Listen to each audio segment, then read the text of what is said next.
Maririnig nyo naman mamaya. Nabigyan tayo ng chance na i-test sa itong MT-10. Kinakabahan niya ata ako. Tutuloy ba natin or hindi?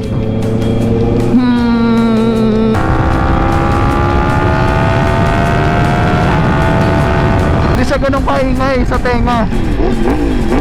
Oh?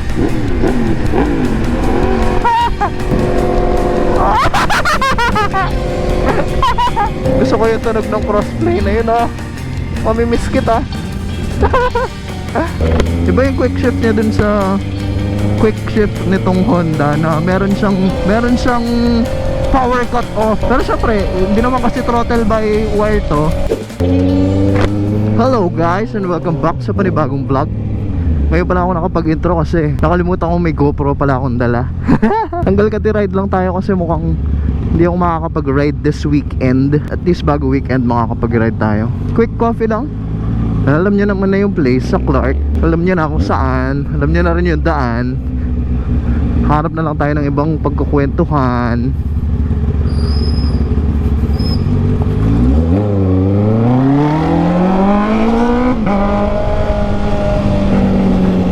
Pero bagong lahat, pagas muna tayo. 500. I-ready na natin yung pantol, which is 100. Thank you, bossing. Muntik pang mahulog yung wallet natin.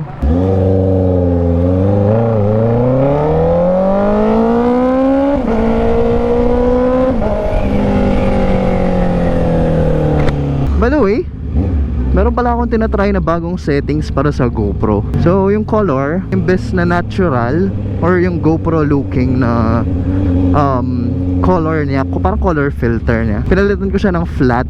Although di naman tayo magko-color grade, pero para lang mas bright. And then kasi mapapansin ko dun sa mga luma kong vlog na yung semento or yung daan, medyo pixelated siya, medyo blocky siya, medyo di ba lang medyo, as in blocky siya. Merong parts na blocky siya, merong parts na hindi siya blocky. Kaya ang pangit tignan nung semento minsan, lalo na pag nasa STX kami. Siguro itong sa flat na color filter is mas okay na kumpara dun sa natural na color ni GoPro. Para mas ano siya, mas ano ba tawag doon? Less filter syempre. So yung pati yung sharpness niya, imbes na high yung sharpness ko, binabaan ko siya to medium para lang makita natin kung ano yung pinagkaiba. Baka magiba yung daan, ganun, hindi na siya blocky. Mas maganda siyang panoorin, mas magaan siya sa mata. Try natin ngayon yung settings na yun. Kaya lang talaga, dapat constantly improving yourself, lalo na yung mga vlogs mo. Kailangan natin siyang constantly improve kasi walang manunood pag hindi siya quality, di ba?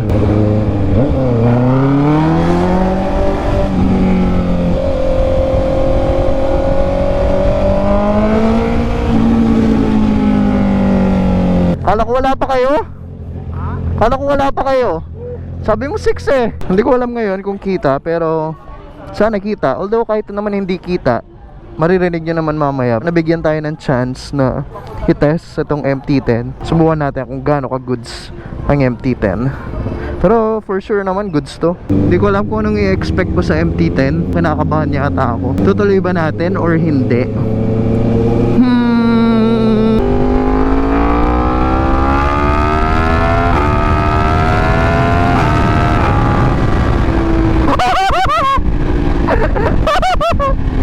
Sarap nung pasok ng quick shift niya.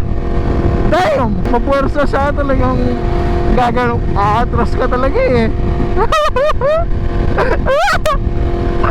Pero yung feels nung bike, siguro dahil galing ako dun sa naka-clip-ons. So parang ano siya, parang ako naka-adventure tuloy. Mataas siya na upright yung position.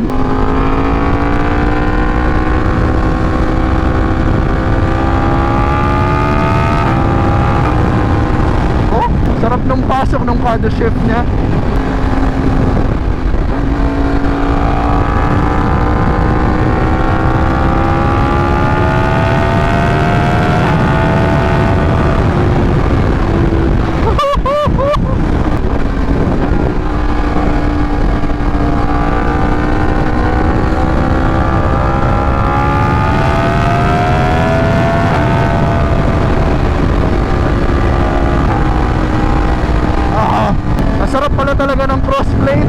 ganun kaingay sa tenga.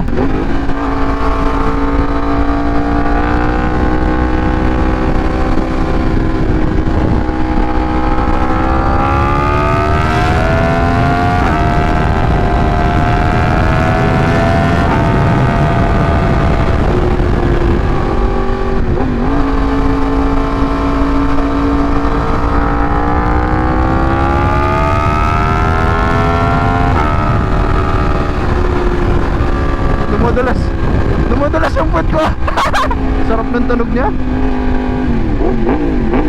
Oh. Kaso nga lang, dito na tayo mag-e-exit, so medyo bitin yung daan.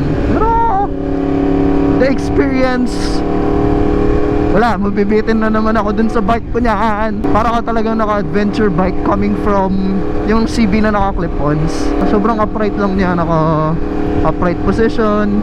Tapos yung manubela niya medyo mataas. O, diba? Tinig nyo ba yung quick shift niya? Yung pasok ng quick shift niya, wala siyang decline dun sa power. Eh, yung bike ko,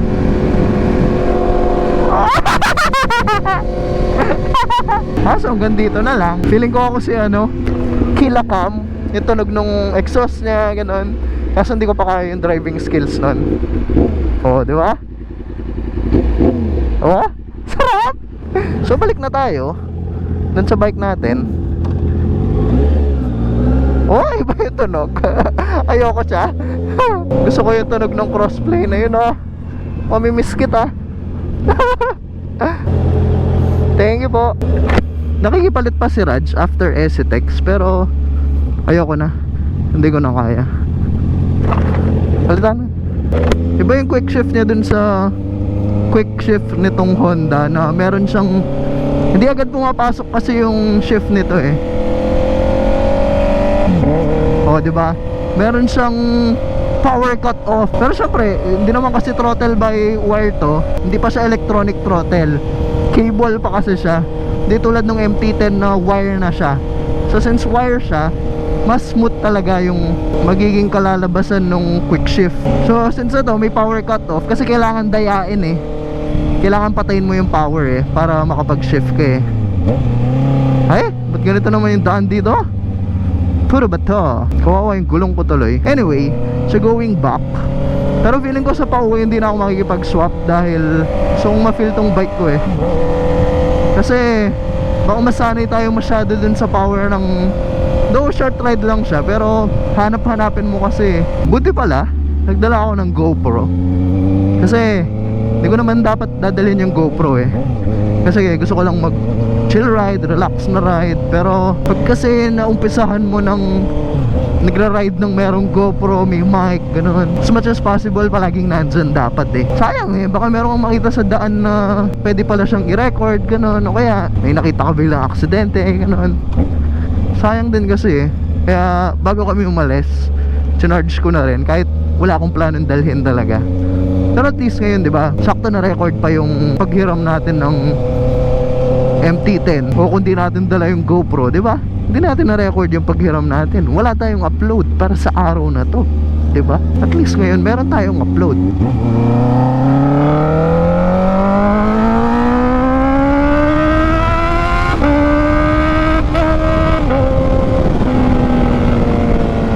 Dali, since di sila umabot, tayan natin silang konti. Yep.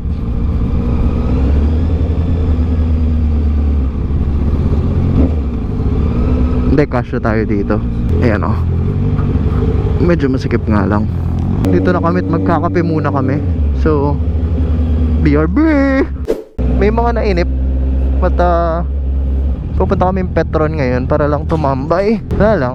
Tambay lang kami konti, tapos 8:30 na rin pala.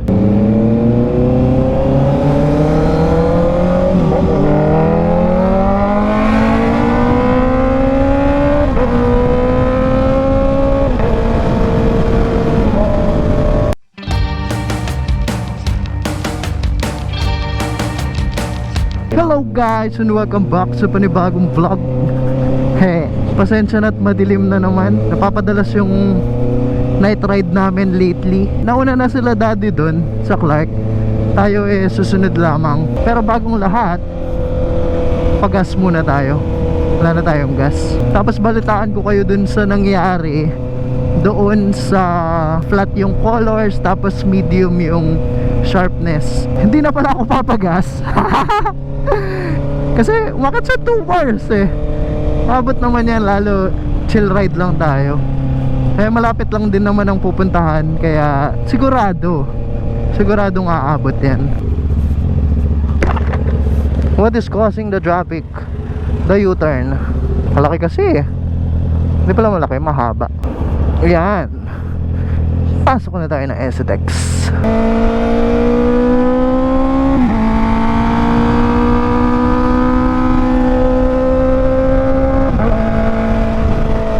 Nag-1 bar siya! Pagas na tayo dito sa CL. Ngayon naman 2 bars siya. Pagas na tayo para sigurado. 95, 200. Abot na kaya yun? Sana. Hello po. 7 pala sir. Andun yung baby mo. Sige, okay na yun. 200 sir. Oo. Hindi na kaangalay ka to sir. Nasanay na lang. Nung una, ngalay na ngalay. Ganun naman. Kahit naman siguro lahat. Opya. Thank you sir. Wag na, okay na yan. Hello?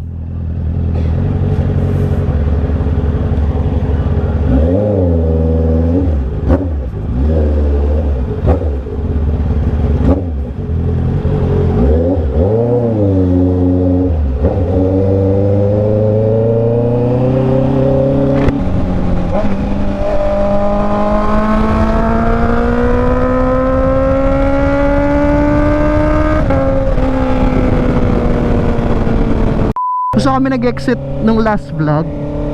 Doon lang din ako nag-exit ngayon kasi ito yung pinakamalapit. Although pwede kang lumayo doon sa sunod na Clark exit, pero kasi masyadong matraffic kanina sa SCTEX. So parang tumataas din yung risk ng aksidente. Kaya dito na lang, at least yan, no? Solo ko ang daan. Hindi, syempre ayan, no? May kasabay ako. Pero so balikan na natin. Ine-edit ko kasi yung sa oras na ride na to, ine-edit ko pa yung last vlog. Ang masasabi ko lang, okay naman siya ng flat. Pero kasi pag in-upload mo, dun mo malalaman kung okay talaga siya. Kasi yung pagka-compress ni YouTube dun sa video, dun natin makikita yung semento kung pixelated pa rin siya, kung blocky pa rin siya. Ito yung sinasabi kong blocky. Ayun o, tingnan nyo ba yung daan?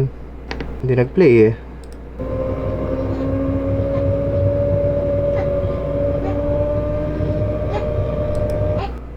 Ayun o, medyo pixelated siya.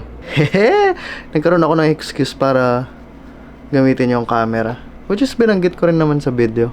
Bago ko ibalik dun sa video, pakita ko muna kayo.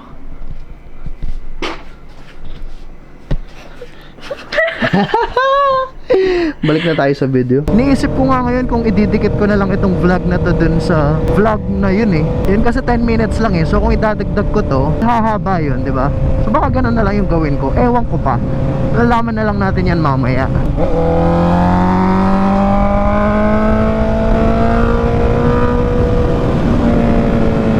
Gusto ko na rin palang mag-vlog ng may araw. Yung maliwanag pa. Gusto kong magamit yung camera ulit eh. Hindi ko na siya nagamit ulit. Binili ko eh. Tapos di ko man magagamit. Pwede tayong mag-set minsan breakfast ride.